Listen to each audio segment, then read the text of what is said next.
अस्सलामु अलैकुम वरहमतुल्लाहि वबरकातुहू। बिस्मिल्लाहिर्रहमानिर्रहीम। नहमदुहु व नुसल्ली अला रसूलिहिल करीम, अम्मा बाद। मोहतरम भाइयों, बुज़ुर्गों, दोस्तों,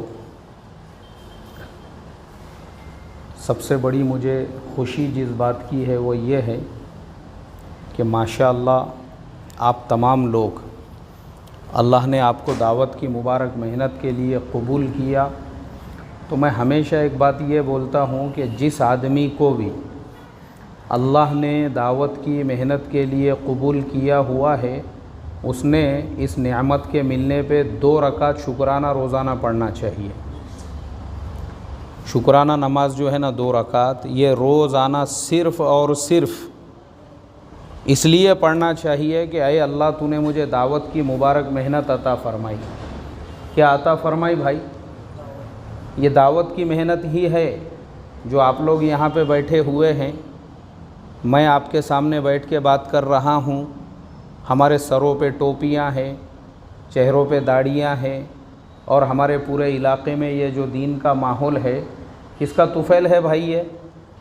ये इसी मुबारक मेहनत का तुफ़ैल है। तो ये मेहनत के साथ अल्लाह ताला ने हमको जोड़ा। ये अल्लाह का करोड़ों दर्जे हमारे ऊपर करम है। किसके ऊपर करम है? हमारे ऊपर करम है। हम अगर क़ुरबानी दे रहे हैं और हम अगर दावत का काम कर रहे हैं, हमने काम पर एहसान नहीं किया। हमने काम पर एहसान किया क्या भाई? हमने दावत के काम पर एहसान नहीं किया, बल्कि काम ने हमारे ऊपर ये एहसान किया और अल्लाह ने हमारे ऊपर ये करम किया कि इस मेहनत के लिए हमको क्या कर दिया? कबूल कर लिया। अभी देखो, मैं आपको एक मिसाल दे के बताता हूँ। ऐसे तो आपको हज़ारों लाखों मिसालें मिल जाएगी, लेकिन एक मिसाल के ज़रिए से आप समझो अल्लाह ने ज़िंदगियों को कैसे बदल दिया। मेरे पहचानत के अंदर एक साहब, वो आने वाले हर जमात की दावत करते थे, आने वाली हर जमात की दावत, और जमात की दावत करते थे तो वो भी एकदम बशाशत के साथ में जमात को खाना खिलाना, जमात के लिए, यानी ऐसा इकराम करते थे जैसे दामाद ससुरे साहब के घर पे गया तो उसका कैसा एहतमाम होता है, और नहीं हुआ तो फिर दामाद नाराज़ हो जाता। बोले यार, ससुराल में पूछ रहे भी नहीं थे अपने को। ऐसे भी दामाद रहते बहुत सारे, और बेचारे कुछ ऐसे भी रहते, कितना भी पूछो तुम, उन्होंने कसम खाई हुई रहती अपने को तो ससुरे के घर में ऐब निकालने का छे बोले, तो वह हमेशा नाराज़ रहते। वो एक बात अलग हो गई। लेकिन मुझे ये मिसाल इसलिए याद आई, वो जो साथी थे हर आने वाली जमात का एकदम बशाशत से और दिल खोल के ख़र्चा करते थे। मेरे अच्छे दोस्त थे। तो मैंने एक दिन उनसे ये कहा, मैं बोला यार हमारे रफ़ीक भाई, तुम यार आने वाली हर जमात को इतना ख़र्चा करते, अगर तुम वही ख़र्चा जो है थोड़ा सा कम करे तो अपन उसको और दूसरे कामों में भी वो जो है पैसा इस्तेमाल कर सकते हैं। तो उन्होंने मेरे से कहा, बोले मौलाना आपको मेरी पुरानी लाइफ शायद नहीं मालूम है। मैं बोला नहीं मालूम है मुझे। बोले मैं वो इंसान हूँ जिसने सट्टे में, जुए में एक रात में 2-2 लाख रुपये हारे हुए हैं। बोले कितने हारे हुए हैं? 2-2 लाख रुपये एक रात में हारे हुए हैं। बोले मैंने बाप की मीरास में पूरी खेती बाड़ी सब मिली थी, 1 एकड़ बेच दिए, बाद में 2 एकड़ बेच दिए, फिर 1 एकड़ बेचे, होते होते होते पूरा खेत ख़त्म हो गया। बोले रहता घर रहा, हम तो वो भी बेचने के चक्कर में थे।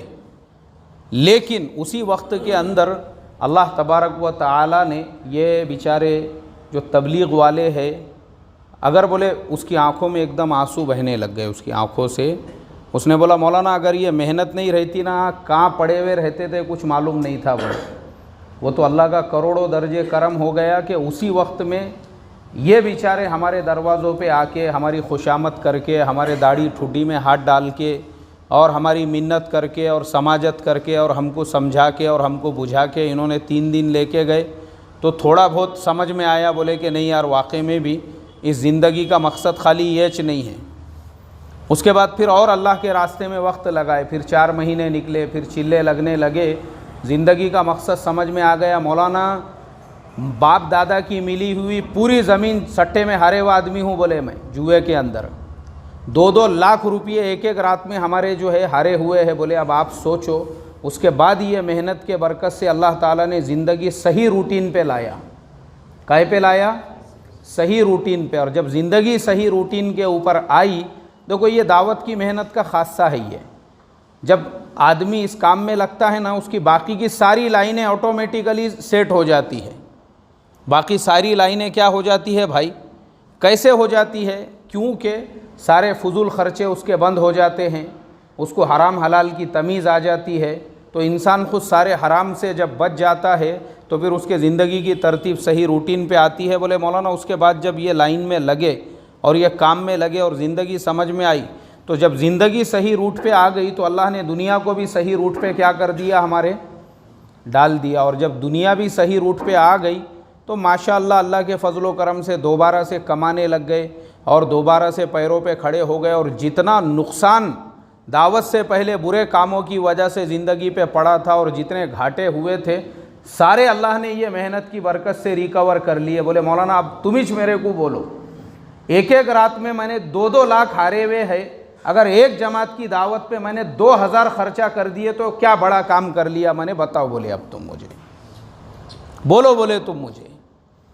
तो वो साथी मुझे अपनी कारगुजारी इस तरीक़े से सुनाने लगे। तो असल मेरे बताने का मकसद यही है कि अल्लाह ने हमको ये मेहनत जो अता फ़रमाई है, इसके मिलने पर हमने अल्लाह तबारक व तआला का 2-2 रकात नमाज़ पढ़ के क्या करना चाहिए भाई? शुक्र अदा करना चाहिए। मामूली मेहनत नहीं है, याद रखो, मामूली मेहनत नहीं है ये।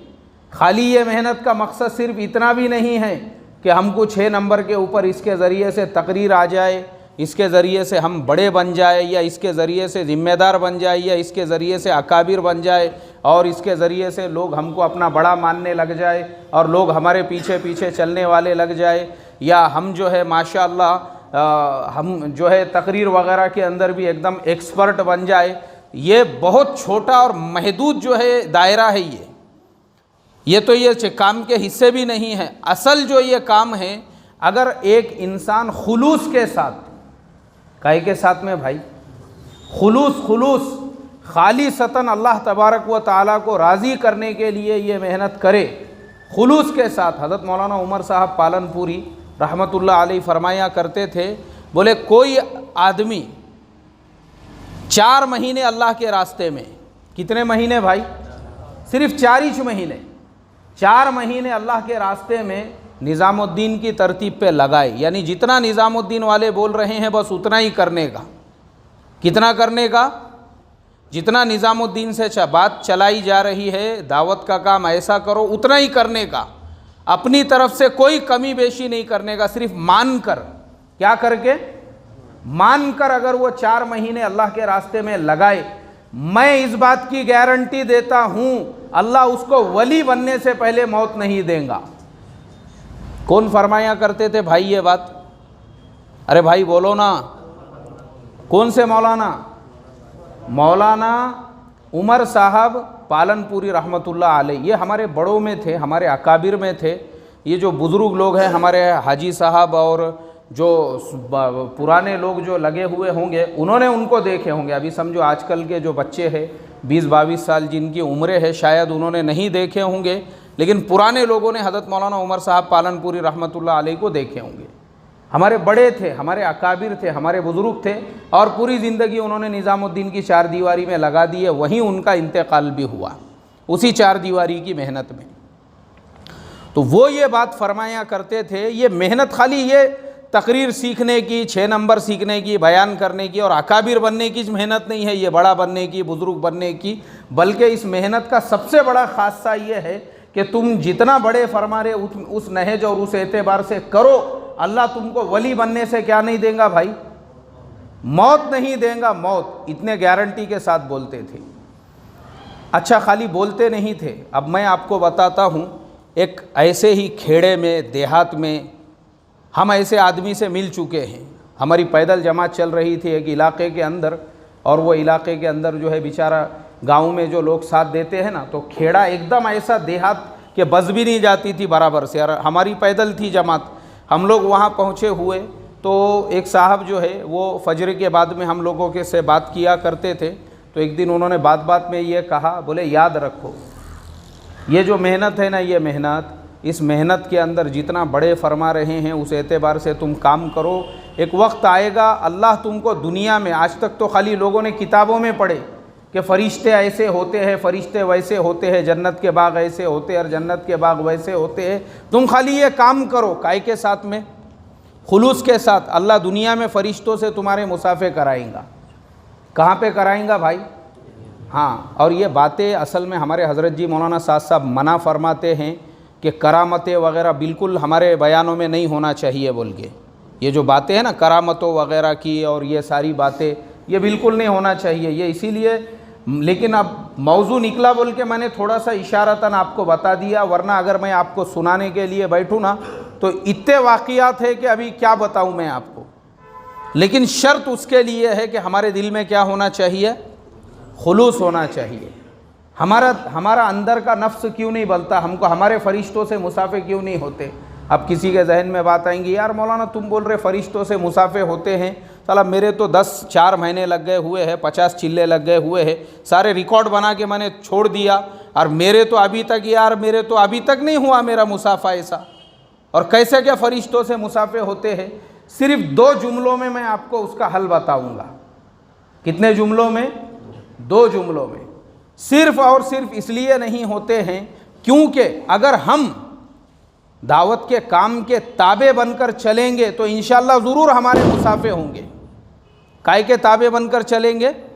हाँ, जो हमारे बड़े फरमाते हैं अगर उस तरतीब के ताबे बनकर अगर हम चलेंगे ज़रूर हमारे मुसाफे होंगे। और अगर हम काम को अपने ताबे बनाकर चलाएंगे तो फिर 4 महीने नहीं बल्कि 4 महीने और कितने भी रिकॉर्ड बनाने दो, हमारा जो है कभी भी क़यामत तक हमको वो लज्जत नहीं हासिल हो सकती है विलायत की और मारिफत की जो इस काम के ज़रिए से चाही जा रही है। फिर कहाँ से मुसाफे होंगे? क्योंकि भाई तुम जो काम कर रहे हो वो दावत का काम ही नहीं है, वो कोई और काम है जिसको तुमने कौन सा काम समझ लिया? कौन सा काम समझ लिए? अरे भाई बोलो ना, जिसको तुमने दावत का काम समझ लिए। क्योंकि जो काम तुम कर रहे हो तुम अपने ताबे बनाकर चल रहे हो उसको। किसके ताबे बनाकर? जबकि होना ये चाहिए था कि तुम अपने आप को किसके ताबे बनाकर चलते? दावत के काम पे। और कौन से काम पर? वो काम पर जो हमारे बड़े फरमा रहे हैं। और देखो ना मोहतरम दोस्तों, चलकर देखो आप, मैं आपको गारंटी के साथ में कहता हूँ अल्लाह दुनिया में विलायत अता फरमाएंगा। दुनिया में कहाँ पे अता फरमाएंगा? दुनिया में। देखो मैं आपको एक बात बताता हूँ, विलायत का जो क्राइटेरिया होता है विलायत का, कि अल्लाह किसको वली बनाएंगे और किसको विलायत देंगे, वो क्राइटेरिया के अंदर कोई भी अल्लाह ताला के नज़दीक ऐसे कोई वो नहीं बनाए हुए है उसके लिए कि अगर आलिम होगा तो ही उसको वली बनाएंगे या मुफ्ती होगा तो ही उसको वली बनाएंगे और उसके लिए जो है शेखुल हदीस होगा तो ही उसको वली बनाएंगे या उसका जुब्बा इतना लंबा होगा तो ही उसको वली बनाएंगे और उसका कुर्ता ऐसा होगा तो ही वली बनाएंगे और रुमाल ऐसा होगा तो ही अल्लाह उसको वली बनाएंगे। अल्लाह के नज़दीक विलायत का ऐसा कोई क्राइटेरिया नहीं है, बल्कि अल्लाह के नज़दीक विलायत के लिए सबसे बड़ा जो क्राइटेरिया और सबसे बड़ी जो चीज़ है वो ये कि हम अपने मिजाज के अंदर मानने वाला मिजाज लाए। कौन सा मिजाज लाए भाई?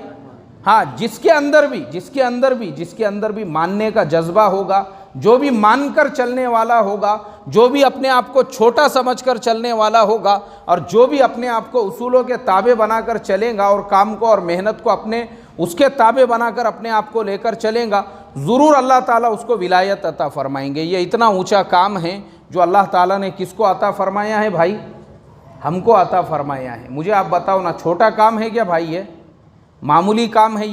ये इतना ऊंचा काम है। तो बड़े खुशी की बात है ये, मेरे लिए तो बहुत ज़्यादा खुशी की बात है कि माशाअल्लाह आपके जैसे कुर्बानी देने वाले लोग, खुलूस के साथ काम करने वाले लोग, आज अल्लाह ने मुझे आपके दरमियान में बैठने का मौका अता फरमाया। मैं मेरे लिए इसको सादतमंदी समझता हूँ। किसके लिए भाई? किसके लिए? मेरे लिए सादतमंदी समझता हूँ, क्योंकि कैसे कैसे लोग बेचारे जो दावत की मुबारक मेहनत के अंदर वक्त लगाने वाले साथी होते हैं, कुर्बानी देने वाले साथी होते हैं। अभी लॉकडाउन के बाद में, यानी पूरी तरह से लॉकडाउन नहीं खुला था, उसके बाद में मैंने कुछ लोगों को देखा, वो बेचारे लॉकडाउन में भी 4-4 लोगों की जमातें बना के चल रहे थे, 4-4 लोगों की जमातें। अच्छा, लॉकडाउन अभी पूरी तरह से नहीं खुला, उसके बाद भी बहुत सारे जो है लोग वो चिल्ले 4 महीने की मेहनतों में निकल गए और इलाक़ों में फैल गए, और बहुत सारे बैरून के लिए भी उन्होंने तैयारियां कर ली है। हालांकि ये हालात इतने नाजुक हालात है पूरी दुनिया के अंदर, और पूरी दुनिया में ऐसा एक माहौल बना हुआ है ख़ास तौर पे ये बीमारी को लेकर कि लोग अपनी जान को लेकर, इतने लोग, अगर आप देखोगे ना हमारे जो बिरादरान वतन है, कभी उनके महल्लों में, उनके एरियो में, अगर बड़े शहरों में आप जाकर, आपको वहाँ पे 100% सन्नाटा छाया हुआ मिलेगा। क्या मिलेगा भाई? सन्नाटा। क्यों सन्नाटा? क्योंकि लोग घरों से बाहर निकलने को ही तैयार नहीं हैं। लेकिन वाकई में भी यार काबिल तारीफ़ है वो लोग कि इतने हालात के अंदर जहाँ पूरी दुनिया जो है परेशान है, वैसे में भी ये बेचारे अपने दुकानों की, अपने कारोबार की, अपने घर बार की, अपने ऐसे हालात की कुर्बानियाँ देकर अल्लाह के दीन की मेहनत के लिए, चिल्लों के लिए, 4 महीनों के लिए देहातों में, बस्तियों में काम के लिए निकले हुए हैं। मुझे आप बताओ, क्या ऐसे लोगों की कुर्बानियाँ काबिल कदर है या नहीं है? क्या हम अंदाज़ा लगा सकते हैं इन कुर्बानियों के ऊपर अल्लाह ताला उनको दुनिया और आखिरत में क्या अता फरमाएंगे? है हमारे नज़दीक कोई उसके? क्योंकि देखो ये जो वक्त है ना, बाज़ देहातों के अंदर, हमारे एक ज़िम्मेदार साहब से मेरी मुलाकात हुई, वो कारगुजारी सुना रहे थे। बोले मौलाना, लॉकडाउन की वजह से छोटे छोटे देहातों में जो लोग डरे हुए हैं मस्जिदों में नमाज़ पढ़ने को लेकर, और दोबारा से मस्जिदों में अजानों को लेकर, और ये सारी चीज़ों को लेकर, बहुत सारे देहात ऐसे हैं जहाँ मस्जिदों में कंबर इतना घास उड़ गया हुआ है। बोले मस्जिदों के जो सहन, जो खुली जगह है ना, बारिश का पानी वहाँ पे जमा हो गया है, मतलब घास उग गई उसके अंदर, क्योंकि गांव के लोग हिम्मत ही नहीं कर रहे हैं मस्जिद को खोलने की, दोबारा से वहाँ पे अजान देने की, और उस मस्जिद को दोबारा से आबाद करने की। ऐसे हालात बने। अब ऐसे हालात के अंदर ये जो हमारे साथी है बेचारे, ये साथी चिल्लों के लिए, ये साथी 4 महीनों के लिए वैसे देहातों में जा जाकर वहाँ के साथियों को हौसला दे रहे हैं, वैसे साथियों में हिम्मत अफजाई पैदा कर रहे हैं। मुझे आप बताओ, अल्लाह के नज़दीक ये जो कुर्बानियों वाला अमल है, इस अमल के ऊपर अल्लाह ताला उनको क्या अता फरमाएंगे? हम अंदाज़ा लगा सकते हैं क्या भाई? नहीं लगा सकते। ये कुर्बानियाँ हैं, ये जितने भी लोगों ने कुर्बानियाँ दी है, और देखो कैसी कैसी कुर्बानियाँ। वो जो बेचारे बैरून के साथी, जिन साथियों को जेल की सलाखों के पीछे डाला गया था, हमने उन साथियों की कारगुजारियाँ सुनी। उन बेचारों ने उन जेल की सलाखों के अंदर रहकर भी, हालांकि वो अपने मुल्कों के अंदर कैसे घरों में रहते होंगे, और कैसा माशाअल्लाह उनका जो है खाना पीना होता होगा, और कैसा उनका जो है रहन सहन होगा उनके अपने मुल्कों के अंदर, और कैसा उन लोगों की गाड़ियाँ, और किस तरीक़े से वो लोग रहते हैं। लेकिन वो लोगों को हमारे अपने मुल्क के अंदर जेल में रहना पड़ा, वो भी बग़ैर किसी वजह के, कोई रीज़न ही नहीं था। बाद में उनको सबको बाइज़्ज़त बरी कर दिया गया। वो वहाँ रहे, लेकिन उन्होंने वहाँ पे भी हौसले नहीं छोड़े। वहाँ पे भी उन्होंने जो है वो जेल के कैदियों पर दीन की मेहनत करते रहे। किन पे मेहनत करते रहे? और आपको आपके दिल से अल्हम्दुलिल्लाह निकलेगा जब आप ये सुनोगे, सैकड़ों कैदियों को उन्होंने ईमान में दाखिल कर दिया। सैकड़ों कैदियों को, मतलब ये है कि उन्होंने अपनी सज़ा को भी इंसानियत के लिए हिदायत का ज़रिया बना दिया। ये होता है दाई। वो जो हज़रत यूसुफ़ अलैहिस्सलाम का वाक़या है ना, कि जब वो जेल में गए और उनके पास ख्वाब की ताबीर पूछने के लिए आया एक आदमी, तो उन्होंने पहले उसको दावत दी दीन की, उसको पहले दीन की दावत दी। उसको बताया कि मेरे दादा हज़रत इसाक़ अलैहिस्सलाम और मेरे वालिद हज़रत याक़ूब अलैहिस्सलाम और मेरे परदादा हज़रत इब्राहीम अलैहिस्सलाम, पहले उसको पूरा इंट्रोडक्शन, पूरा तारुफ़ कराया, और फिर उसके सामने पहले दीन की दावत रखी, और फिर उसको ताबीर बताई। यही अमल उन दाइयों ने किया। उन्होंने कहा कि भाई हम तो दाई है, दाई चाहे जेल की सलाखों के पीछे चला जाए, दाई चाहे अमेरिका चला जाए, ऑस्ट्रेलिया चला जाए, दाई चाहे अच्छे माहौल में जाए, किसी भी माहौल में जाए, दाई अपना दावत वाला जो अमल है उसको कभी भी छोड़ नहीं सकता। दाई ट्रेन में भी सफ़र कर रहा है तो वह वहाँ पे भी दाई होता है और कोशिश करता है कि कोई मिल गया तो उसको भी मैं दावत दे दूँ बोलकर। वो जेल की सलाखों के पीछे गए, हालांकि सज़ा दी गई थी और सज़ा देने वाले ये समझ रहे थे कि हमने बहुत बड़ा कारनामा अंजाम दिया, लेकिन उनको पता ही नहीं था कि अरे तुम जिनको सज़ा के तौर पे भेज रहे हो ये वो दाई है कि एक एक तुम्हारे 100-100 और 200-200 के हिदायत का ज़रिया बनेगा इंशाअल्लाह। और अल्लाह ने उनको ज़रिया बनाया। और ज़रिया बनने के बाद जब वो सारे लोग बाहर आए, हमारे हज़रत जी मौलाना साद साहब देखो, हमारे हज़रत जी का ज़र्फ़ देखो, हमारे हज़रत जी का बड़ापन देखो। जब ये लोग अपने मुल्क के लिए वापसी होने लगी, हज़रत जी ने सारे लोगों से कहा, बोले देखो भाई, ये हमारे मुल्क में आप लोग मेहमान थे, हमारे मुल्क में क्या थे आप लोग? मेहमान थे, मेहमान। अल्लाह के वास्ते हमारे मुल्क में आपको जो भी तकलीफ़ बर्दाश्त करना पड़ी, जो भी हालात आपने झेले, जिस तरीक़े से भी आपको गुज़रना पड़ा, अल्लाह के वास्ते अपने मुल्क में जाकर किसी के भी सामने हमारे मुल्क की शिकायत मत करना। क्या नहीं करना भाई? हमारे मुल्क की क्या नहीं करना? शिकायत नहीं करना। असल देखो हमारे हज़रत जी जो है ना, दाई का जो मिजाज होता है, दाई का मिजाज, असल में तो दाई का मिजाज यही होता है। किसका मिजाज भाई? दाई जो होता है ना, दाई वो ऐसा ही बर्दाश्त करने वाला होता है। और यही सिफ़ात जब एक दाई में आती है, अल्लाह ताला उसको वली बनने से पहले क्या नहीं देता है भाई? मौत नहीं देता है। तो वो लोगों को भी हमारे हज़रत जी ने ये नसीहत की कि कहीं पे भी जाओ, कभी भी किसी के सामने अपनी ज़ुबान से एक हर्फ भी नहीं आना चाहिए, ना शिकायत का, ना इसका कि हम उस मुल्क के अंदर जाने के बाद आपने कैसे हालात बर्दाश्त, कैसे हालात से आपको गुज़रना पड़ा। तो ऐसे हालात के अंदर जो कुर्बानियाँ देने वाले हैं, मामूली कुर्बानियाँ नहीं है। फिर मेरा बताने का मकसद वही है। तो जितने भी लोग हैं आप में से माशाअल्लाह, वो बेचारे जिनको अल्लाह ताला ने मेहनत के लिए ये लॉकडाउन के ज़माने में कबूल किया, अब लॉकडाउन के बाद के ज़माने में कबूल किया, जो दावत का अमल है अल्हम्दुलिल्लाह वो कंटिन्यू है अपनी जगह पर। और पूरी दुनिया में, क्योंकि ये मेहनत तो किसी एक तालुक़े की, एक ज़िले की, एक सूबे की, एक मुल्क की तो है नहीं, ये तो पूरी दुनिया में चलने वाली मेहनत है अल्हम्दुलिल्लाह। और पूरी दुनिया में लोग कुर्बानियाँ दे रहे हैं। पूरी दुनिया में लोग क्या दे रहे हैं भाई? कुर्बानियाँ। सैकड़ों लोग ऐसे हैं, सैकड़ों लोग जो अपने हाथों में पासपोर्ट लेकर बैठे हुए हैं कि इंशाअल्लाह जब भी हालात साजगार होंगे और जहाँ का और जो भी तकाज़ा आएगा, हम इस दावत की मुबारक मेहनत के लिए, वो तकाज़े को पूरा करने के लिए क्या है भाई? तैयार है। माशाअल्लाह, अल्लाह ऐसे तमाम लोगों की कुर्बानियों को बेइंतहा कबूल फरमाए। तो इसलिए मोहतरम दोस्तों, अब का जो ज़माना है और अब के जो हालात है, इन हालात में जो कुर्बानी दे रहे, इनके लिए दोहरा अजर है, दोहरा। मेरी बात हुई, हमारे एक दोस्त है बम्बई में रहते, वो बेचारे भी जो है ऐसे सारे हालात में वो निज़ामुद्दीन पहुँचे, वहाँ पे जहाँ पे जो है क़ियाम है, वहाँ पे जो है इसके लिए क्या कहते हैं उसको, खिदमत के लिए वहाँ पे पहुँचे। क्योंकि हमारे अमल तो चाहे हालात कैसे भी रहो, जो दावत का अमल, जो निज़ामुद्दीन का जो अमल था, वो अमल थोड़ी रुकने वाले हैं। तो वो अमल कंटिन्यू अपनी जगह पे चल रहे थे। खिदमत के लिए वो पहुँचे। आने के बाद मैंने उनसे कुछ कारगुजारी वगैरह पूछा वहाँ की, भाई वहाँ के कैसे हालात थे, क्या थे।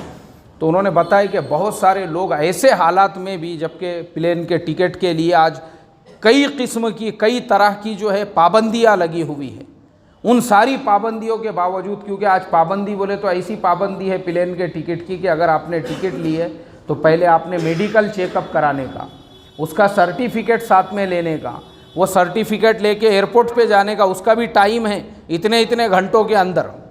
फिर एयरपोर्ट पे इतने घंटे पहले जाने का, फिर वहाँ चेक कर रहे हैं। फिर दूसरे शहर में जाने के बाद, वहाँ पे भी जाने के बाद में जो है चेकअप हो रहा है, वो सारी रिपोर्टें देख रहे हैं।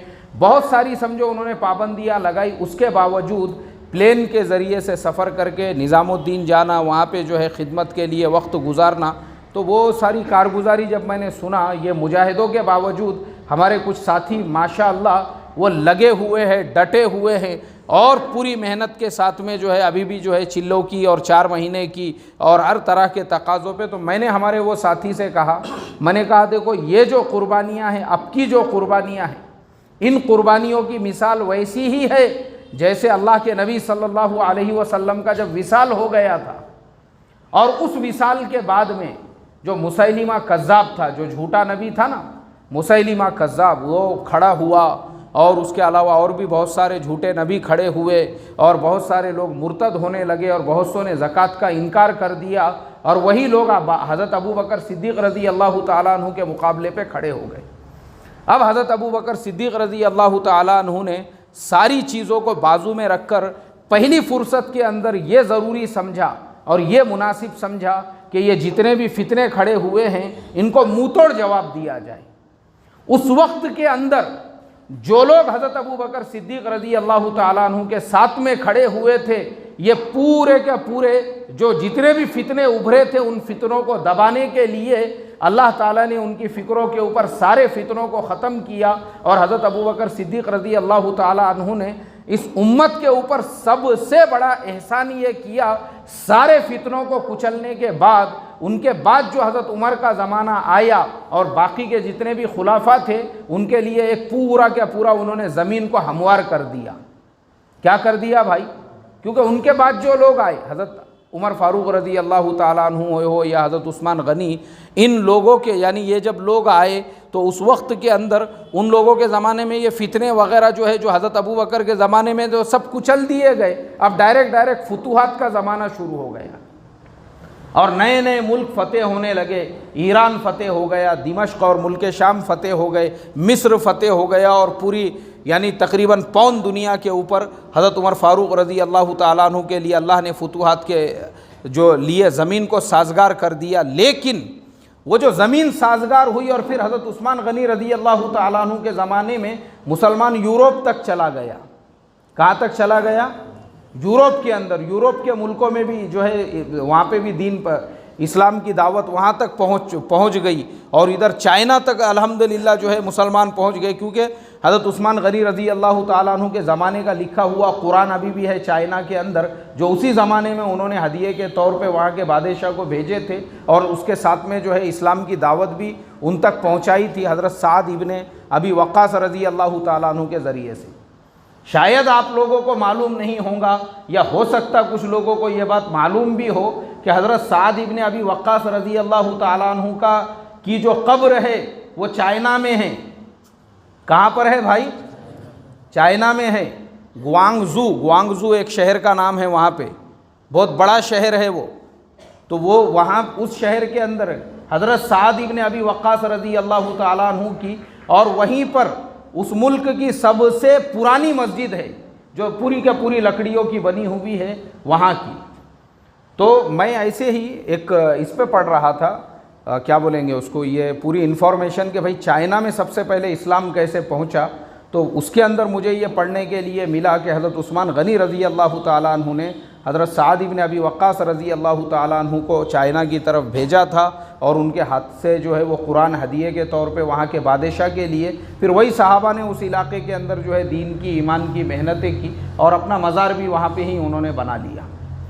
अब ये पूरा तफसील से मैंने आपको ये बताने के लिए सुनाया हूँ कि जैसे हज़रत अबू बकर सिद्दीक़ रज़ी अल्लाह ताला अन्हु ने वो फितनों को कुचला था अल्लाह के नबी के विसाल के फ़ौरन बाद, और जिन लोगों ने उनका साथ दिया था सेम टू सेम ये कोरोना के ज़माने में और उसके बाद जबकि लोग डर रहे हैं अल्लाह के रास्ते में निकलने के लिए, जो लोग मजबूती के साथ और इस्तेकामत के साथ में खड़े हुए इस मेहनत के लिए और जो चिल्ले 4 महीनों में चल रहे हैं और जो निज़ामुद्दीन में जाके कुर्बानियाँ दे रहे हैं और जो बैरून के लिए तैयार है और जो 4-4 महीने अभी निकल चुके हैं, उनकी मिसाल भी सेम उन्हीं लोगों की तरह से है, उन्हीं लोगों की तरह से है। क्योंकि अब आने वाला जो ज़माना है इंशाअल्लाह दुनिया देखेंगी कि निज़ामुद्दीन की 4 दीवारियाँ वो सिर्फ मुसलमानों के लिए नहीं बल्कि हमारे जो बिरादरान वतन हैं वो भी ऐसे पूरे के पूरे जोक दर जोक ऐसी जमातें के जमाती उनके वहाँ पे पहुँचेंगी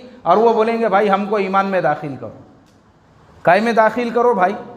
ईमान में। ये देखो आप, ये बात मेरी याद रखना, मैं हमेशा बोलता हूँ ये बात, और ये मैं इसलिए बोलता हूँ क्योंकि जो दावत के मुबारक मेहनत को घर घर तक जो जिस तरीके से हमारे मीडिया ने पहुंचाया, तो हमारे खुद मुल्क के जो हमारे बिरादरान वतन हैं उन लोगों को भी दावत के काम का तारुफ नहीं था। उनको भी किसका तारुफ नहीं था?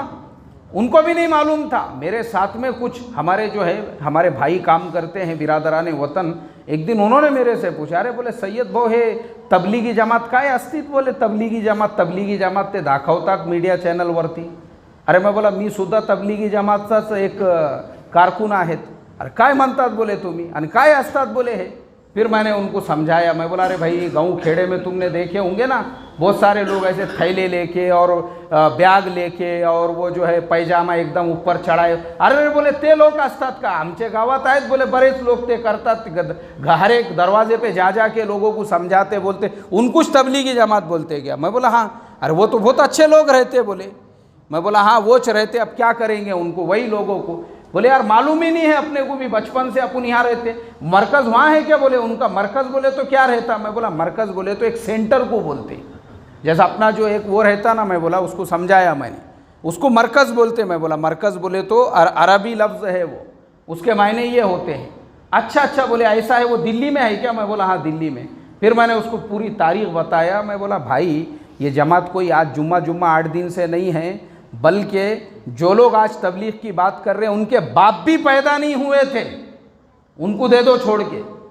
जो आज इस दावत के काम पे उंगली उठा रहे ना, उनको दे दो छोड़ के, उनके वालिद भी जब पैदा नहीं हुए थे. ये मेहनत उस ज़माने से है. हज़रत मौलाना इलियास साहब रहमतुल्लाह अलैह ने उस वक्त में इस काम की बुनियाद डाले थे.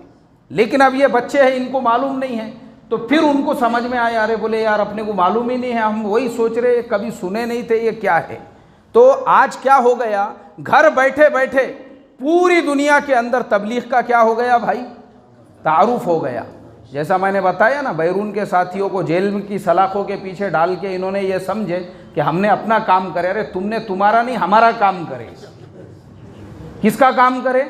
हमारा काम करे. और वहाँ जो बेचारे थे वो पहले तंग आ गए हुए थे ज़िंदगी से, वहाँ पे 5-5 साल 10-10 साल पढ़ के उन्होंने बोले साला यहाँ रह के भी क्या करने का, अच्छा है ना इनके जैसा कम से कम दुनिया में जाने से पहले मुसलमान हो गए वह परवड़ता. बोले सही लोग बोल रहे. बोले ये पूरे जेलों को ईमान में दाखिल करा के आ गए वो बाहर. ऐसे ही ये जो मीडिया वाले गलत सलत बोलने वाले थे, इनको लगा कि हमने इनको बदनाम करे. अरे बाबा तुमने हमको बदनाम नहीं करे, तुमने हमारा फुकट में तारुफ करा दिए. क्या करा दिए तुमने? तारुफ कराया. वो तारुफ का फ़ायदा क्या हो गया? उसका फ़ायदा ये हो गया कि अब इनके दिलों के अंदर जो है ना एक बेचैनी है कि हमको भी निज़ाम मरकज़ देखने के लिए जाना है, हमको भी जाना है. अरे भाई भारत छोटा सा मुल्क नहीं है, 140 करोड़ की आबादी वाला मुल्क है. कितने करोड़ की भाई? 140 करोड़ में से अगर मान लो रोज़ 140 भी वहाँ पे गए देखने के लिए, तो उनको अलग से जमा करके बात करने वाला चाहिए या नहीं चाहिए वहाँ पे? और ये होने वाला है. अब जैसे मरकज़ के मशवरे के अंदर ये उमूर तय होते हैं ना, बैरून में कौन बात करेगा, अंग्रेज़ी वालों में कौन बात करेगा और अरबी वालों में कौन बात करेगा. आप देखना एक वक्त आएगा कि ये भी उमूर तय करना पड़ेगा भाई हमारे बिरादराने वतन में कौन बात करेगा, क्योंकि उनके लिए हल्का लगाना पड़ेगा वहाँ पे. ये वक्त आने वाला है, याद रखो.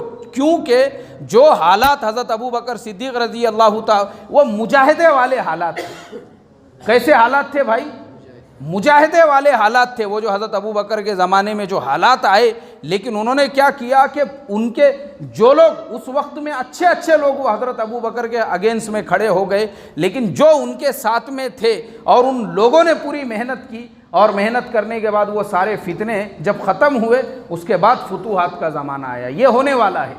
तो ऐसा ही ये ज़माना है कि पूरे कोरोना की वजह से दुनिया भर में लोग परेशान हैं. उसके बावजूद माशाअल्लाह ये बेचारे साथी जो कुर्बानियाँ देने वाले हैं, और ये साथी अपने कारोबार छोड़कर, अपने घर की खुशियाँ छोड़कर, अपने बीवी बच्चों को छोड़कर, अपनी जान ख़तरे में डालकर गली कूचों में, बस्तियों में, गाँवों में, देहातों में जो मेहनतों में लगे हुए हैं, मैं समझता हूँ इनका एहसान है इस उम्मत के ऊपर. और वाकई में भी अल्लाह ताला इनके एहसान को रायगा और बेकार नहीं जाने देगा. हम देखेंगे इनके इन्हीं मेहनतों की वजह से अल्लाह पूरे मुल्क में जो हिदायत की हवाएं चलाएगा, मोहतरम दोस्तों, सोच भी नहीं सकते हम. ये हिदायत के हवाओं की खुशबुएं हैं. ये जितने भी हालात, हमको एक तरफ ये नज़र आ रहा है कि मुसलमान के लिए हालात तंग किए जा रहे हैं. अरे भाई तंग नहीं किए जा रहे हैं, ये बशारत वाले हालात है. एक वक्त आएगा पूरे मुल्क में जब हिदायत की हवाएं चलेंगी तो दुनिया बस देखते रह जाएगी. और ऐसा हुआ है तारीख़ के अंदर, ऐसे वाक़यात हैं हमारे सामने। तो इसके लिए मेरे मोहतरम दोस्तों, वक्त काफ़ी हो चुका है, बस मैं यही कहना चाहूँगा कि ये जो कुर्बानी वाला काम है, इसके ऊपर हमने रोज़ाना क्या करने का, 2 रकात शुक्राना, 2 रकात शुक्राना। और वली बनना है हमको, वली बनने की कोई उसके लिए जो है ना वो ये नहीं है, उसके लिए क्या बोलेंगे उसको, उसके लिए कोई शर्तें नहीं हैं कि कोई आलिम हो तो ही वली बनेगा, मुफ्ती हो तो ही वली बनेगा, शेख हो तो ही वली बनेगा। एक आम मुसलमान भी वली बन सकता है। और वली बनने के लिए अपने आप को काम के ताबे बनाकर हमको चलाना है। किसको किसके ताबे बनाकर? खुद को काम के ताबे बनाकर चलाना है। काम को अपने ताबे नहीं बनाना है। किसको? हाँ, काम को अपने ताबे नहीं बनाना है। अगर हम काम को अपने ताबे चलाने की कोशिश करेंगे, वली नहीं बनेंगे। फिर वली के अपोज में जो शैतान होता है ना, वो बनेंगे फिर हम, क्योंकि नफ्स परस्ती आएगी, फिर नफ्स बनेगा, उसके बाद में सिफात नहीं आएंगी नफ्स में। तो काम के ताबे बनकर चलना है। इंशाअल्लाह वली बनने से पहले अल्लाह मौत नहीं देंगे। हाँ, ये काम जो है ऐसा है जो मैंने बताया अभी। उसके लिए एक आम हमारा साथी भी उसका ताल्लुक़ अल्लाह की ज़ात से जुड़ गया और वो काम के ताबे आ गया। नहीं भाई, मैं कुछ भी नहीं हूँ, मुझे तो सिर्फ हमारे मौलाना की एक बात याद आती हमेशा। कौन से मौलाना की? अरे भाई बोलो ना, कौन से मौलाना की? हमारे मौलाना यूनुस साहब रहमतुल्लाह अलैह। हमारे मौलाना क्या फरमाते थे? दाई का जो मिजाज होता है वो टांगे के घोड़े के जैसा। किसके जैसा? हाँ, टांगे का घोड़ा। टांगे के घोड़े का मिजाज क्या होता है? टांगे के घोड़े के दोनों साइड में 2 पत्तियां लगे हुए होते हैं। उसको कुछ ही नज़र नहीं आता, इधर क्या चल रहा, उधर क्या चल रहा। उसकी नज़र सीधा कहाँ होती है? सामने होती है। बोले भाई हमारा मिजाज भी ऐसा होना चाहिए। बस हमारे बड़ों ने हमको जितना बोले, किसने कितना बोले, हम अपने बड़ों के ताबे, हम मशवरे के ताबे, हम निज़ामुद्दीन के ताबे। हमारे निज़ामुद्दीन के बड़े जो बोलेंगे वो हमारे बड़े हैं। इंशाअल्लाह हम उनके ताबे बनाकर अपनी ज़िंदगी गुजारेंगे, दावत के अमल को करेंगे। इंशाअल्लाह एक वक्त आएगा, अल्लाह विलायत का नूर दिल में पैदा करेगा। बोलो इंशाअल्लाह। अल्लाह मुझे, आपको, हम तमाम को भी काम के ताबे होकर काम करने की तौफीक अता फ़रमाई। अब भाई देखो, आपके मकामी एतबार से जो तकाज़े हैं, शायद 10 फरवरी से कुछ चिल्ले की जमात है और शायद कल से 3 दिन की जमात है। उसके एतबार से जो 10 फरवरी की पहले चिल्ले की जमात है, उसके एतबार से साथी अपने नामों को पेश करें, बताए। जैसे मैंने बताया, और लोग कुर्बानियाँ दे रहे हैं, अपने आप को भी उन कुर्बानियों के अंदर हम शामिल करें। बोलो भाई, 10 फरवरी को अपना जोड़े चांदोड़ का लासनगांव का 10 की कयाम से अपने को सबको वहाँ पे पहुँचना है। वहाँ से जमात भी निकलेंगी इंशाल्लाह। आइए, इसके लिए नियत करें। बहुत सारे साथी जिनका वो बाकी है, पीछे भी नाम आए हुए हैं, 10-12 नाम आए थे, अभी भी बता दें, फिर से दोहरा दें।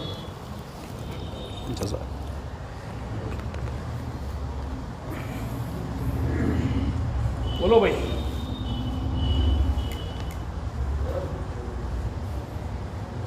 सेंटर वाले भी बताएं कहाँ से कितने साथी अभी तक मेहनत चालू है, रिकॉर्ड है, सर्वे है।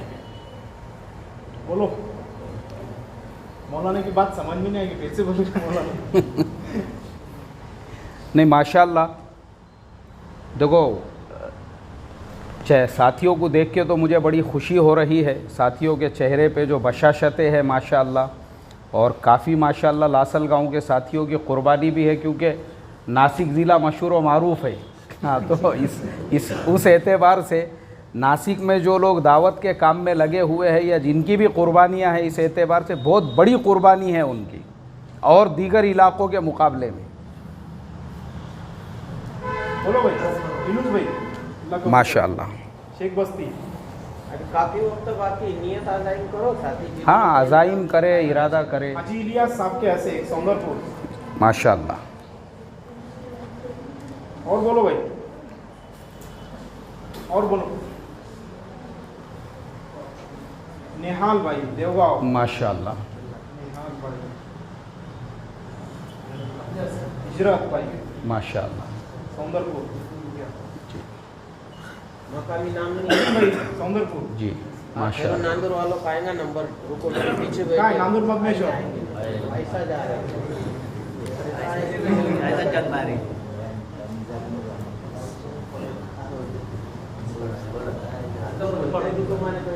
क्या निपट वाले क्या बोल रहे हैं?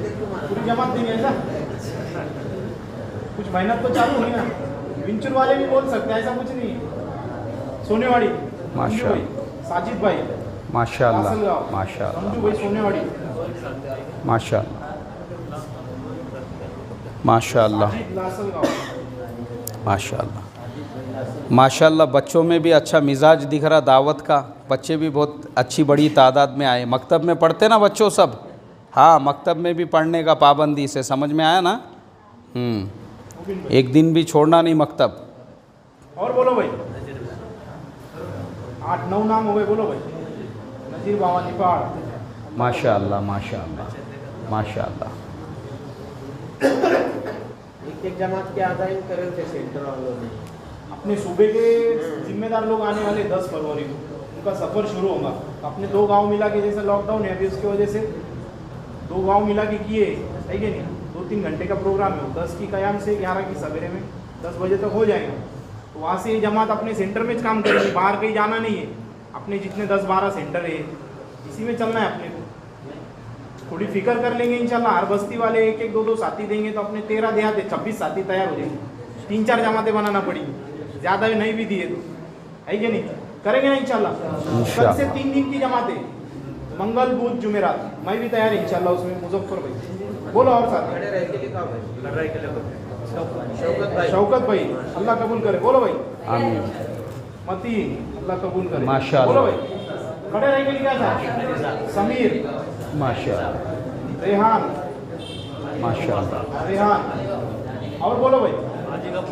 आरिफ, हाजी गफ्फार, मौलाना माशाअल्लाह आरिफ भाई, मौलाना,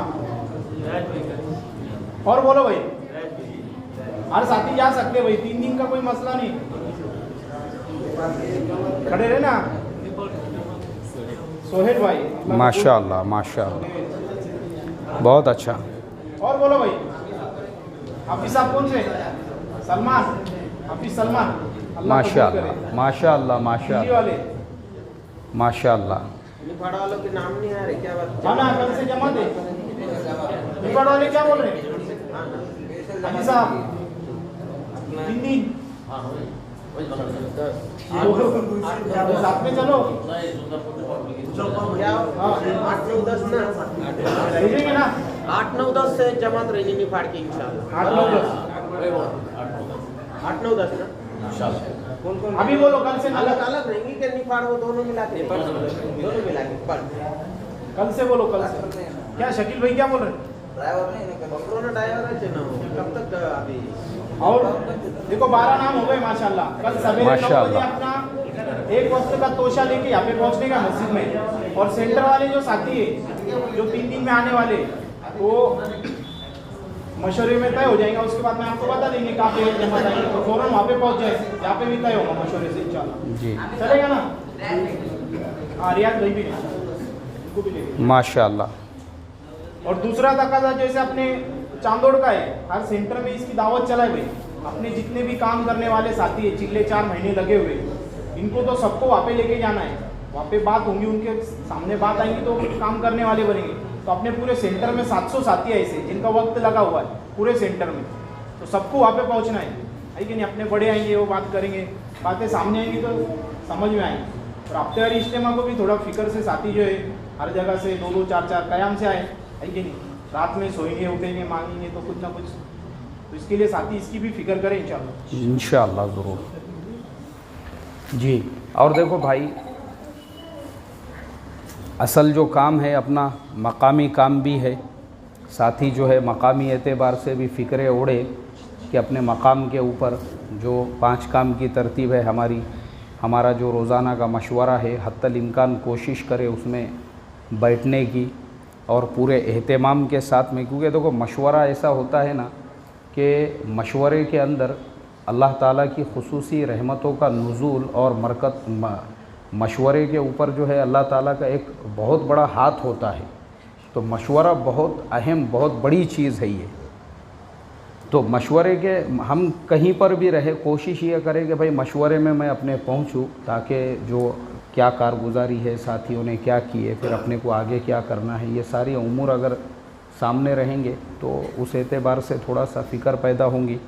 और फिर ऐसे ही हमारा जो तालीम का मसला है, मस्जिद में तो देखो अल्हम्दुलिल्लाह हम लोग तालीम में बैठते ही है, लेकिन आज मेरी जो बात हुई हमारी माँ बहनों के दरमियान में, तो मैंने ख़ास तौर पे वहाँ पे इस बात पे ज़ोर दिया और तकरीबन आधी बात इसी पे किया कि घर के सारे ख़राबियों का जो हल है वो घर की तालीम है। क्या है भाई? सारे बिगाड़ का हल, सारे बिगाड़ का हल।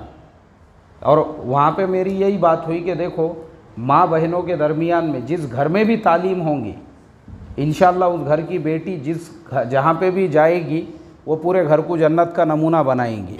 तालीम का ये असर है। तो माशाअल्लाह जो माँ बहनें वहाँ पे थी उन्होंने बहुत फ़िक्र ली है तालीम के एतबार से। अब ज़िम्मेदारी किसकी है? हमारी ज़िम्मेदारी है। अब मर्दों की क्या ज़िम्मेदारी है जो यहाँ पे मौजूद है? जब घर की मस्तूरात के जहन बन गए हैं तालीम के लिए, तो अब हम थोड़ा सा फ़िक्र करें कि हमारे घर में रोज़ाना हम तालीम का एक टाइम तय करें और वक्त तय करने के बाद में हम जो है अपने घर में किसी भी हाल में रोज़ाना तालीम करें। तो माशाअल्लाह जब हमको हमारे घर की माँ बहनों और मस्तूरात की तरफ से पूरा सपोर्ट है, तो हम भी अपने घर में ये तालीम वाले अमल को जब दोनों मिल के ज़िंदा करेंगे तो इंशाअल्लाह अल्लाह ताला बहुत सारे फितनों के दरवाज़ों को तालीम की बरकत से दबा देगा और घर का माहौल बदलेगा। इंशाअल्लाह करेंगे। और जो हमारा मुलाकातों वग़ैरह का जो अमल होता है आपके मशवरे के ज़रिए से, ऐसे ही फिर गश्त वाला जो अमल है उसके अंदर भी हम क़ुरबानी देकर पहुँचे। और माशाअल्लाह 3 दिन की तरतीब तो आपकी अच्छी लगी मुझे कि तकरीबन एक आवाज़ में ही बहुत सारे नौजवान और बच्चे खड़े हो गए। लेकिन हमारे भी लगना चाहिए, हर हाल में 3 दिन हम भी लगाने की फ़िक्र करें, कोशिश करें। मेरे लिए भी आप लोग दुआ करो। देखो असल में मैं तश्कील की ज़्यादा बात इसलिए नहीं करता क्योंकि मेरे मशगूली की वजह से मेरा ख़ुद का भी वक्त जो है पाबंदी से नहीं लगता। असल मसला ऐसा है। अब वो क्या है, मैं आपको बोलूँगा 3-3 दिन लगाओ और मेरे 3 दिन लगा के कई महीने गुजर जा रहे, तो मेरी बात का आप पे कोई असर नहीं होगा। तो मेरे लिए दुआ करो। आप क्या करेंगे? क्या करेंगे? पहले तो ये दुआ करो अल्लाह ताला मुझे मुस्तकिल पहले जो है 4 महीने लगाने वाला बनाए और उसके बाद में फिर पाबंदी से 3-3 दिन भी अल्लाह के रास्ते में निकलने वाला बनाए। वैसे मेरा वक्त पहले मुस्तकिल लगता था, लेकिन अभी थोड़ा सा मसरूफियात और मशगूलियात की वजह से क्या है, गैप पड़ गया हुआ है मेरे भी वक्त के दरमियान में। तो मेरे लिए, हालांकि मैं हमारे मस्जिद का, जिस मस्जिद का मैं इमाम हूँ, माशाअल्लाह हमारे वहाँ पे इतना बेहतरीन हम दावत का जो माहौल बना हुआ है। अभी मेरे मस्जिद की जमात पिछले हफ्ते ही अल्हम्दुलिल्लाह बैरून के लिए रवाना हो गई। अल्हम्दुलिल्लाह मेहनत के लिए जो है बहुत फ़िक्रमंद है हमारे साथी। लेकिन कैसा है, वक्त अपना भी लगना चाहिए मुस्तकिल। तो मेरे लिए भी दुआ करो अल्लाह ताला मुझे भी जो है लंबे वक्त के लिए कबूल फ़रमाए, देर और दूर जैसे मौलाना फरमाते थे। और अल्लाह ताला जो है आप तमाम लोगों को भी बेइंतहा कबूल फ़रमाएँ और अल्लाह तबारक व ताला हम तमाम को आखिरी सांस तक इस मेहनत के साथ में जुड़ा रखें। बैठ के करेंगे नीचे।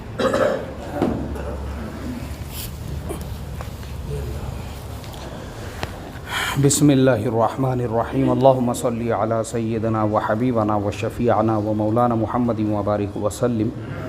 रब्बना आतिना फ़िद दुनिया हसना व फ़िल आखिरति हसनतन व क़िना अज़ाबन्नार। ऐ अल्लाह हमारे गुनाहों को माफ़ फ़रमा, ख़ताओं से दरगुज़र फ़रमा, आफ़ियत का मुआमला फ़रमा। ऐ अल्लाह पूरे आलम में मुसलमानों के जान माल इज़्ज़त आबरू की हिफाजत फ़रमा। ऐ अल्लाह पूरे आलम में मदारिस की, मकातिब की, मराकिज़ की, खानक़ाहों की हिफाजत फ़रमा। ऐ अल्लाह पूरे आलम में दावत के इस मुबारक मेहनत की हिफाजत फ़रमा। ऐ अल्लाह इस मजलिस में जितने ईमान वाले तेरे सामने हाथ फैला कर बैठे हैं, तमाम की मग़फ़िरत का फ़ैसला फ़रमा, तमाम के हक़ में जन्नतुल फ़िरदौस का फ़ैसला फ़रमा, तमाम के वालिदैन की मग़फ़िरत फ़रमा, तमाम के वालिदैन के हक़ में जन्नतुल फ़िरदौस का फ़ैसला फ़रमा। ऐ अल्लाह हमारे असातिज़ा इकराम की मग़फ़िरत फ़रमा, जो ज़िंदे हैं उनकी उम्रों में बरकत अता फ़रमा।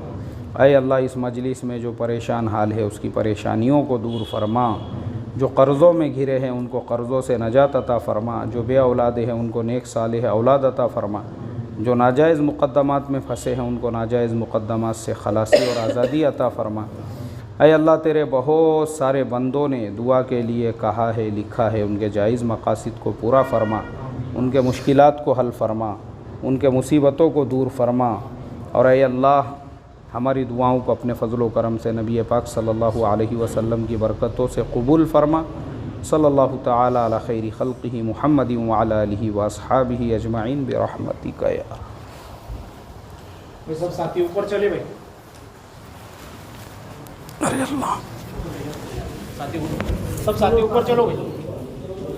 आज क्या करेंगे? खाने का नज़्म है क्या ऊपर?